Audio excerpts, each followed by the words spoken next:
At saka yan ba talagang tingin mo sa pagmamahal? Nahahati ng pantay? Iris, tinutukoy ko lang yung pagmamahal ng magulang sa mga anak. But not a man's love for his women. Right? O posible ba na mahati ng pantay ang pagmamahal ng isang lalaki sa asawa at kabit niya?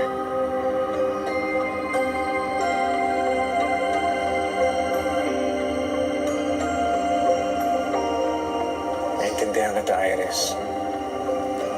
Alam ko kung gaano kita nasaktan. Marami pa akong kailangan gawin para mapatawad mo.